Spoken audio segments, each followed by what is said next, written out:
Hello and welcome back to the walkthrough video of the SEN 35 appeal form used in a contents appeal. This is part 2 of 4 of these videos walking you through the appeal form, and this part will focus on section 3, the reasons for the appeal. Section 3 is the main bulk of the form, the reasons for appeal. There are a number of different points to consider with this part of the appeal form, and this is because a contents appeal is an appeal against multiple elements of the EHC plan, Section B, needs, Section F, provision, and Section I, placement. As this video is taking you through a contents appeal of those 3 areas, we will go through each of those relevant boxes. However, if your appeal is for Section I only, you will just need to complete that box. This seems like quite a big section and can be quite overwhelming, but please try not to worry as we'll go through it box by box. Just a practical note here quickly. As you would have seen from the previous slide, the boxes for your answers are quite small, and it is likely you will want to provide more information than the form allows. If this is the case, you can write your reasons for appeal into a separate Word document, ensuring that you copy the headings across as I've done here. You can see that on this slide. This document, or addendum to the appeal form, can then be attached and registered along with the rest of your appeal documents, including the appeal form itself. As this section is likely to contain a lot of information, try to present your reasons for appeal as concisely as possible, for example by using bullet points and headings. You do not need to provide the full history, but consider what the essential parts of the appeal are in line with the relevant legislation or legal test. We'll go through these bits now. Before we get started on the reasons for appeal, I want to stress that there is no expectation that parents or carers complete the form using legal jargon or to a professional legal standard. The quote on this slide is taken from the Department for Education Guidance for Local Authorities, Parents, Carers, Young People and Health Commissioners, called SEN Tribunal Extended Appeals from September 2021. A link to this document can be found in the video description below. It reads, as I've said, that the reasons do not have to be lengthy or written in legal language, but should explain why they disagree with the decision. For the first question, the form asks you to explain why you are bringing the appeal. Remember, all appellants must complete this first question. This can be a brief summary of your reasons for appeal or major issues of dispute between you and the local authority. I provided an example here based on the most common type of queries we receive as a service, where the parent-carer disagrees with what is written in sections B and F and with the school named in section I. This example reads, the local authority have finalised my child's EHC plan, naming a school. I disagree with the contents of the EHCP, section B and F, and with the placement named. You could also include key specific information about your case that you want to draw the tribunal's attention to. An example of this might be if your child is approaching a transition year or is awaiting relevant assessment that might change the EHCP and the placement named.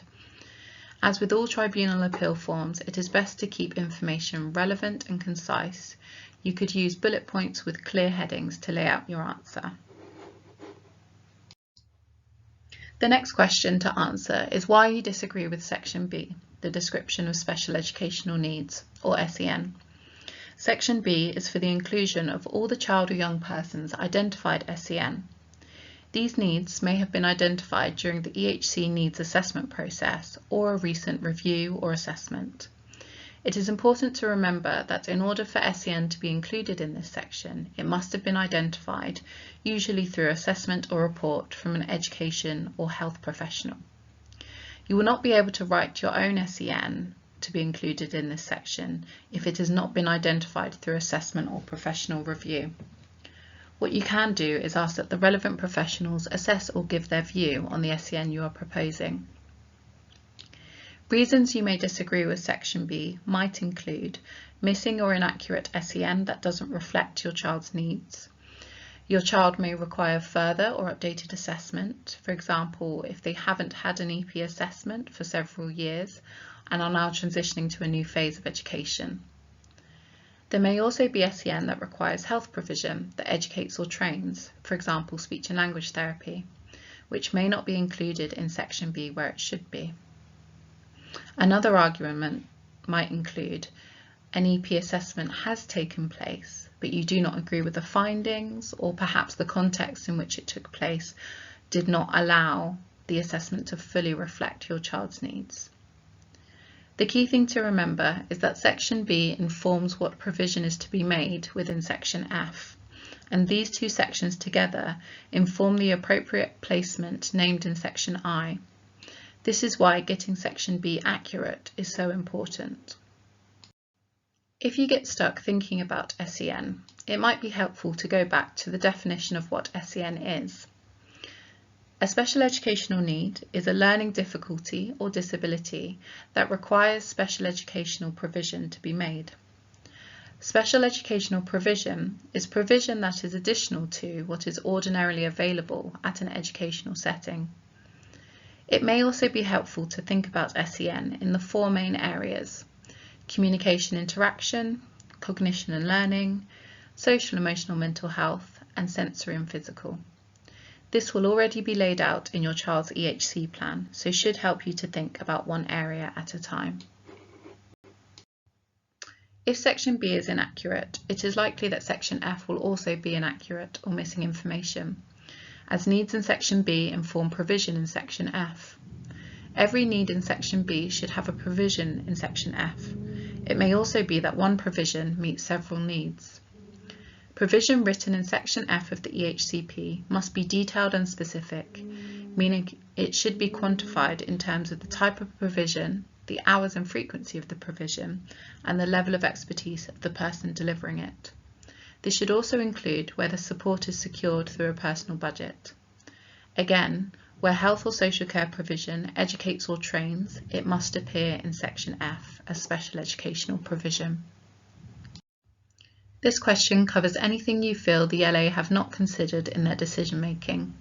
This could be a wide range of issues and will be specific to your case. Some examples might include the distance of the setting from the family home, lack of recent assessment, or lack of appropriate peer group. Again, this will be specific to your case and your views on what issues you feel the local authority have not considered.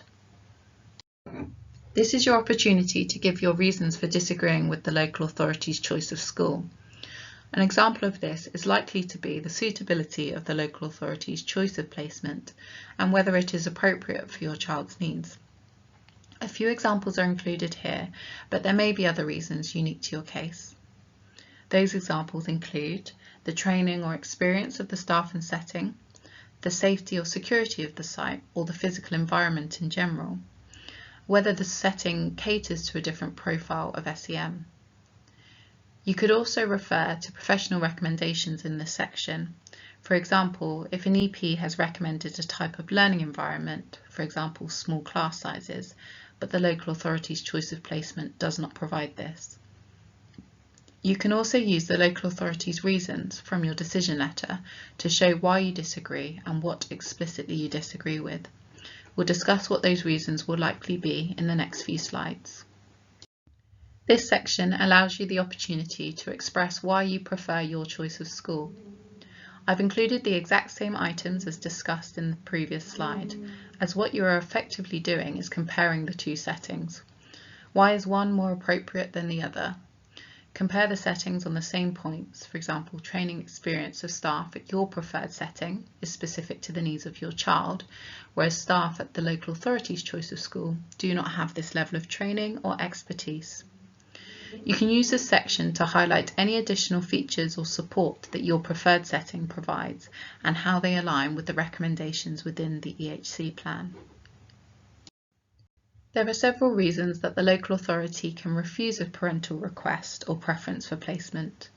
These are set out in section 39(4) of the Children and Families Act 2014 and on this slide. Those three reasons are: the setting is unsuitable for the age, ability, aptitude or SEN of the child or young person. The attendance of the child or young person would be incompatible with provision of efficient education for others. And the attendance of the child or young person would be incompatible with the efficient use of resources. At least one of these reasons should be included in your decision letter, and you should use whichever reason or reasons to form your argument as to why you disagree. For example, if the local authority reason is that the setting is not suitable for the child or young person's SEN, you might set out the details of your child or young person's SEN and the type of cohort of pupil the school support currently and historically. You could find information to support this from the school website, SEND information report, prospectus, Ofsted report, or from conversation with the head teacher or SENCO via email or a minuted meeting. The last part of section 4 is only relevant if you are asking the tribunal to make recommendations about health and social care. The tribunal do not have the power to order changes, but can make non-binding recommendations. Generally, there is an expectation that these are followed. You may want to consider whether there is a health or social care provision that actually educates or trains your child in some way, for example, speech and language therapy. If this is the case, this provision should be included in section F as special educational provision, and you can ask the tribunal to recommend this change. As you can see, this is a large section and the most important, so take your time with this video and with this section. A few top tips to help you get through here. Don't get bogged down in the history. Allow supporting evidence to tell the historical story. Keep your points concise and use numbered headings or bullet points to make your reasons accessible and straightforward to find your main arguments or reasons for appeal. Refer to supporting evidence where relevant throughout your reasons for appeal. If using attached sheets or an addendum, include the child or young person's name and date of birth at the beginning of the document. That brings us to the end of part 2 of the Contents Appeal walkthrough. You'll be pleased to know that this is the largest part of the appeal form and it is relatively straightforward from here. Continue on to part 3 to complete the remaining sections of the form.